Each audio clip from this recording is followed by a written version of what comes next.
Good morning, children. I finished the lesson quality. I hope you understood it. Now we will read something important passages from the workbook, which is echoes. So you can take out your book and follow. Page 37. The story, the plot development means how the story goes. First you have the narrator's acquaintance with the Jessler brothers, who owned a shoe shop in the West End, London. This business was run by two brothers, the youngest of whom is referred to as Mr. Jessler and is the main character of the story. The narrator used to visit the Jessler brothers. Narrator is the writer John Galsworthy. You can read about about him in the opposite page. The narrator used to visit the Jessler brothers from his youth, when his father used to send him to get his shoes made by them. The Jessler brothers owned two shops, combined into one, with a board Jessler Brothers outside the window, and only a few pairs of exotic leather shoes were displayed at the window. Exotic, very rare, very good, excellent material. Jesslers were different from the other shoemakers. They never compromised on quality. That is the title of the lesson. In spite of all difficulties and problems and disadvantages, they maintained the good quality of the shoes, the same good quality. They did not reduce or make the quality less. Mr. Jessler himself appeared to be made of leather to show how passionate he was about making shoes. Passionate means the love for making shoes. Only if you can love and appreciate something, you will be able to do it well. Put your best effort into it. Mr. Jessler himself appeared to be made of leather. His face was yellow, crinkly, having folds because of age, and had reddish hair with neat folds slanting down his cheeks to the corners of his mouth. His voice was guttural and monotonous. Not interesting, dull voice, very deep voice. After getting an order for a pair of shoes, Jessler would be lost in the making of those shoes with the utmost perfection. If any order is placed with Mr. Jessler, he will think about it. He will think about making those shoes in a perfect way. He wanted to maintain the perfect quality of his shoes. He wanted to do the shoes with utmost perfection. Once the narrator made a complaint about the shoes that Jessler had made for him. He said that the shoes had creaked, that is, making a sound when it walked. He said that the shoes had creaked. It was more than what Mr. Jessler could take. More than what Mr. Jessler could take. He was so disappointed, so sad that someone had found fault with his shoes when he tried to maintain perfection in the shoemaking business. He asked the narrator to bring those shoes back to him. He would either repair the shoes or take them off the bill. He would not take the money for the shoes, but if they could not be repaired. When the narrator visited Jessler Brothers the next time to place an order, he was wearing a pair of shoes bought from a large firm, from another shop. The narrator visited him with shoes which he was wearing from some other shop. Mr. Jessler at once recognized that these shoes were not made by him and pressed a finger on the place where it pinched the narrator. There was some fault in the shoe, and Mr. Jessler was able to point out exactly where the fault was, where the shoe hurt. He expressed his contempt at the big firms that attracted customers. Big firms, they had money, they could advertise, they had missions, they were able to make shoes very well. But they did not maintain the same perfection that Mr. Jessler tried to maintain in spite of drawbacks and difficulties. It was after a long gap that the narrator again visited the Jessler brothers. By this time, the elder Jessler had died and a new shop had come in one of the two rooms. They had to sell up the part of the shop that was earlier part of the Jessler brothers. Again, the narrator visited Jessler Brothers almost after 5 years. This time, Mr. Jessler had grown feeble and old, and his business had been all the time slacker. He was not able to do good business. Having praised his boots as usual, the narrator spent time with Mr. Jessler and returned after ordering 4 pairs of shoes. Mr. Jessler had grown so old that the narrator did not expect that the shoes would be delivered, but they arrived. He was so old and weak, but in spite of that difficulty, the shoes were made perfectly. 4 pairs of shoes, the best ever, at the same rate. The narrator sent him a check that he himself signed.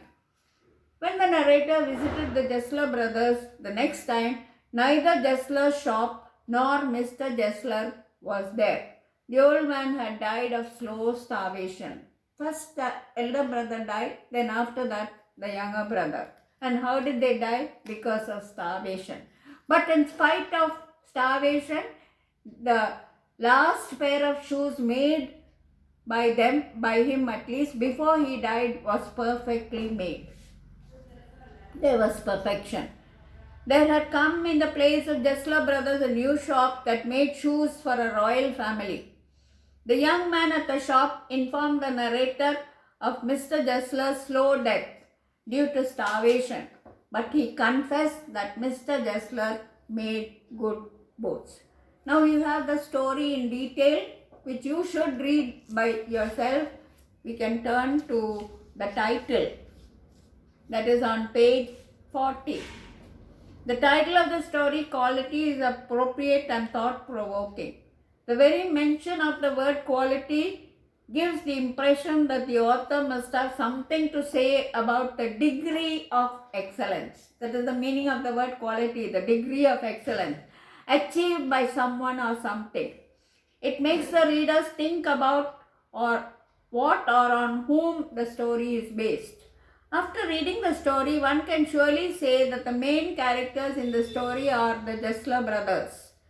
They live up to the title of the story. They maintain quality in everything that they do, which is shoemaking. In fact, the title has 2 connotations, 2 meanings. The quality of the Jessler Brothers as human beings who value integrity, honesty, and quality of their product more than material wealth. They were not bothered about making money. They were bothered about making shoes to perfection. And so the word quality refers to the character of the Jessler Brothers and also to the quality of the shoes made by them. The quality of the product more than material wealth and the quality of the shoes made by Jessler Brothers. The Jessler Brothers refers to the 2 brothers who were in the business of shoemaking and lived in London during the Industrial Revolution. Of the 2 brothers, Mr. Jessler, the younger one, is the protagonist of the story, is the main character in the story. He was a man of integrity. Integrity means honesty. Having complete dedication for his work, devoted to his work. He did his work as best as he could, even though it was only shoemaking. For him, his business of shoemaking was not merely a craft. It was not a profession, but a sublime art. He considered it just like an artist painting a picture. A painter painting a picture or an artist making a sculpture. He made only what was ordered to him by his customers. In fact, the shoes made by him were custom fit to each individual customer. Custom fit means perfectly fitting. Nobody could find any fault with the shoes made by Jessler, whose measurements he took by drawing a pattern taken from the customer's foot. Now, they did not have any helpers. They did all the work by themselves. And they took the measurements by drawing the foot on a piece of paper. He himself worked on every piece of leather, with the only support being that of his elder brother, who made equally good shoes. So they did all the work by themselves, and they were very devoted to their work. They never compromised on quality and excellence. even if that meant overworking, dwindling customers. Dwindling customers means there was a reduction in the customers because of the industrial revolution on the big shops that came up. They did not get many orders, and consequent starvation. They had to starve. They did not make any money even for the food which they needed. But still they did not compromise on quality, and ultimately their death. It was the quality of the shoes made by the Jesler brothers that drove the quality conscious customer like the narrator repeatedly to their shop and made them order more than they required. Some customers were quality conscious, means they wanted really perfect shoes, and only such customers went to the Jesler brothers. They were so perfect in their art of shoemaking that it made the narrator wonder if they had seen the sole of the shoes. It appeared something real. It seemed as if the leather had, the shoes had a sole, because they were so perfect in the art of shoemaking. The shoes they made had something beyond the ordinary, incarnating the very spirit of all footwear. Incarnating, taking the spirit, taking the form, the shape. And due to the superior quality of leather used and every effort made to attain perfection, the shoe lasted terribly long. These reasons. They used only the best quality of leather, and they took every effort to make the shoes perfect. So it lasted a long time. Thus, the title appropriately leads the readers to go through the entire story and admire the quality of the artists and their art, the Jesler brothers and their art of making quality shoes. The setting, you can read it yourself. We come to characterization, which is very important. Mr. Jesler is the younger of the two Jesler brothers and the protagonist of John Galsworthy's short story Quality. Here he is described as a passionate and hard-working shoemaker. Passionate, very fond. He loves shoemaking. He makes it with a passion. His physical appearance. Mr. Jesler has been described as a little short-statured man, very short, as if made from leather, because of his love for making shoes, his love for leather, his love for quality leather. It appeared as if he was made of leather. His face was pale with a lot of wrinkles and reddish hair and beard. His voice was guttural, very deep voice, with a German accent, in conformity with his German origin. He has been described as if made from leather, suggesting that he was firm like leather, honest, firm, but also slow of purpose, slow in execution. He did not make shoes in a hurry. The narrator has highlighted the importance of Mr. Jesler's grey blue eyes by divesting them with a simple ideal of being a perfectionist. He wanted to be perfect, and his eyes revealed that he wanted to be perfect in the work that he did. Mr. Jesler's mission in life seemed to make quality shoes. His mission, his aim, his main purpose in making quality shoes as per the demands of the customers, according to the orders made by the customers. His passion for his vocation. Vocation is shoemaking. For Mr. Jesler, shoemaking was a sacred vocation. He did not make light of his vocation. He considered it as something very serious, very sacred. Once when the narrator asked him if his work of shoemaking was awfully hard, he replied that it was an art. Means he found joy in making shoes. Just a painter finds joy in painting the picture. He found joy in making shoes. So for Mr. Jesler, shoemaking was not merely a craft but a sublime art. He was highly passionate about shoemaking, so much in love with making shoes. He loved this work so much, as is evident from the fact that he performed all the activities like working on the leather, taking measurements, stitching the shoes. He did everything by himself because he loved this work so much. He made sure that his shoes were made by him were not only durable, lasting for a long time but comfortable. That is, the customer found it comfortable to wear the shoes, and also it lasted a long time, durable.